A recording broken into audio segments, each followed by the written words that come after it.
വന്യമൃഗശല്യം തടയാൻ നിലവിലുള്ള കേന്ദ്ര നിയമങ്ങൾ ഭേദഗതി ചെയ്യണമെന്ന കേരളത്തിന്റെ ആവശ്യം കേന്ദ്ര വനം പരിസ്ഥിതി മന്ത്രി ഭൂപേന്ദ്ര യാദവ് തള്ളിക്കളഞ്ഞു. കൽപ്പറ്റയിൽ ചേർന്ന ഉന്നതതല യോഗത്തിന് ശേഷം മാധ്യമങ്ങളോട് സംസാരിക്കുകയായിരുന്നു മന്ത്രി. മൃഗങ്ങൾക്കും മനുഷ്യർക്കും ഒരേ പരിഗണനയാണെന്നും മന്ത്രി പറഞ്ഞു. Section 11 of Wildlife Act, the power is there with the Chief Wildlife Warden. Its power already we have given to the state. That power is already with Chief Wildlife Warden. Management plan we have translocated the animal also. It is upon the carrying. It is upon the carrying capacity of the particular area, and we are ready. If it is more than the capacity area, we are doing that in the different part of countries. Protecting of wildlife is important, but protecting of human life is also important. We are committed for that. അതേസമയം കേന്ദ്രമന്ത്രി ഭൂപേന്ദ്ര യാദവിന്റെ നിലപാട് അങ്ങേയറ്റം പ്രതിഷേധാർഹമാണെന്ന് Mananthavady MLA OR Kelu പ്രതികരിച്ചു.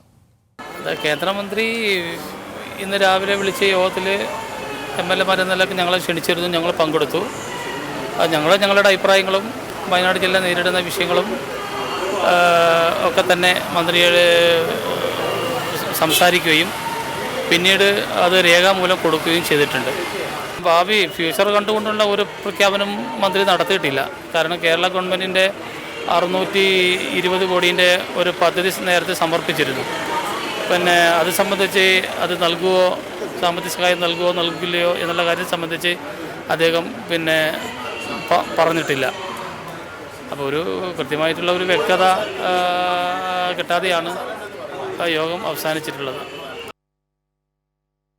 അനൂപ് കൂടുതൽ വിവരങ്ങളുമായി ഇപ്പോൾ ചേരുന്നുണ്ട്. അനൂപ്, പിന്നെ എന്തിനായിരുന്നു കേന്ദ്ര വനം മന്ത്രിയുടെ വയനാട് സന്ദർശനം എന്ന വലിയ ചോദ്യം ഇപ്പോൾ നിലനിൽക്കുകയാണ്. കാരണം ഈ വിഷയത്തിൽ ഒരു ശാശ്വത പരിഹാരം കാണണമെങ്കിൽ അത് കേന്ദ്ര നിയമ ഭേദഗതിയിലൂടെ കാലാനുസൃതമായ പരിഷ്കാരത്തിലൂടെ മാത്രമേ സാധ്യമാകൂ എന്നുള്ളതാണ് യാഥാർത്ഥ്യം. വലിയ പ്രതിഷേധം വയനാടിനൊപ്പം കേരളത്തിൽ തന്നെ ഉണ്ട്.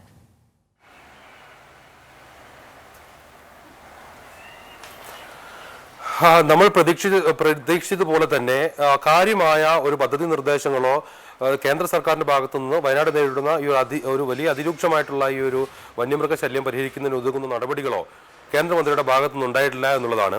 കേന്ദ്രമന്ത്രി വനം പരിസ്ഥിതി മന്ത്രി ഭൂപേന്ദ്ര യാദവ് പ്രധാനമായും ഈ യോഗത്തിന് ശേഷം മാധ്യമപ്രവർത്തകരെ കണ്ടപ്പോൾ പറഞ്ഞത്, നിലവിൽ സംസ്ഥാനം ആവശ്യപ്പെടുന്ന ഇത്തരം കാര്യങ്ങളിൽ വസ്തുതയില്ല, അല്ലെങ്കിൽ അത് പരിഗണിക്കേണ്ടതില്ല എന്നുള്ളതാണ്.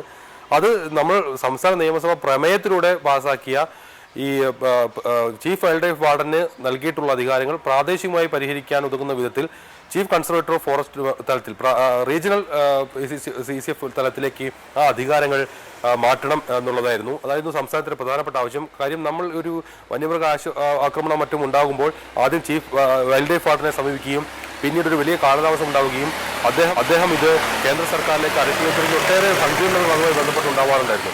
അത് പരിഹരിക്കുന്നതിനാണ് സംസ്ഥാനം ഈ വിധത്തിൽ നിർദ്ദേശങ്ങൾ നൽകിയത്. എന്നാൽ ഇന്ന് ഭൂപേന്ദ്ര യാദവ് പറഞ്ഞത്, ഈ നിയമത്തിൽ സെക്ഷൻ 11 തന്നെ ഇത്തരത്തിൽ ചീഫ് വൈൽഡ് ലൈഫ് വാർഡന് ഇത്തരത്തിലുള്ള തീരുമാനം എടുക്കാനുള്ള അധികാരമുണ്ട് എന്നുള്ളതാണ്. അത് വസ്തുതാപരമായി തന്നെ തെറ്റാണ്. കാര്യം, ഈ വകുപ്പിൽ ഒട്ടേറെ ഉപവകുപ്പുകളുണ്ട്. ആ ഉപവകുപ്പുകളിൽ പ്രകാരം പറയുന്നതിൽ ഒട്ടേറെ മാനദണ്ഡങ്ങൾക്ക് വിധേയമായാണ് ചീഫ് വൈൽഡ് ലൈഫ് വാർഡിന് ഈ നടപടികൾക്ക് കടക്കാൻ സാധിക്കും എന്നുള്ളതാണ്. അതിന് കേന്ദ്രത്തിന്റെ ഉപദേശവും കേന്ദ്ര വനം പരിസ്ഥിതി മന്ത്രാലയത്തിന്റെ നിർദ്ദേശാനുസരണം പ്രവർത്തിക്കുകയും ചെയ്യേണ്ട ഒരു വ്യക്തിയാണ് ചീഫ് വൈൽഡ് ലൈഫ് വാർഡൻ, അല്ലെങ്കിൽ ആ പദവി.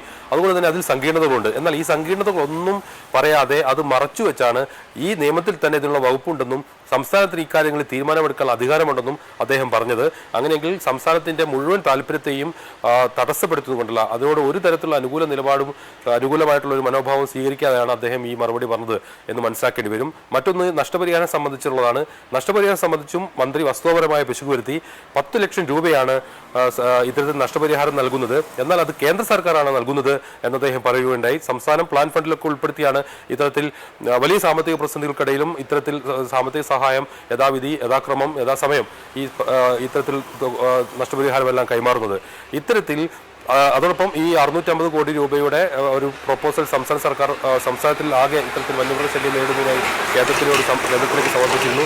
ഇതേക്കുറിച്ച് നമ്മൾ അദ്ദേഹത്തോട് ചോദ്യങ്ങൾ ചോദിക്കുമ്പോൾ ഇക്കാര്യങ്ങൾ വേണ്ടി വന്നാൽ പരിഗണിക്കും, അതിന് പ്രത്യേക മാനദണ്ഡങ്ങൾ തയ്യാറാക്കി കേന്ദ്രത്തിൽ സമർപ്പിക്കണം എന്നെല്ലാമുള്ള മറുപടിയാണ് അദ്ദേഹം നൽകിയത്. ഏതായാലും പ്രത്യക്ഷത്തിൽ ജില്ലയുടെ താല്പര്യങ്ങളോട്, അല്ലെങ്കിൽ ഈ നേരിടുന്ന വലിയ മൃഗ ശല്യത്തോട് ഒട്ടും അനുഭാവപൂർണ്ണമല്ല സമീപനമല്ല യോഗത്തിലും പിന്നീട് അത് വിശദീകരിച്ചപ്പോഴും മന്ത്രി സ്വീകരിച്ചത്.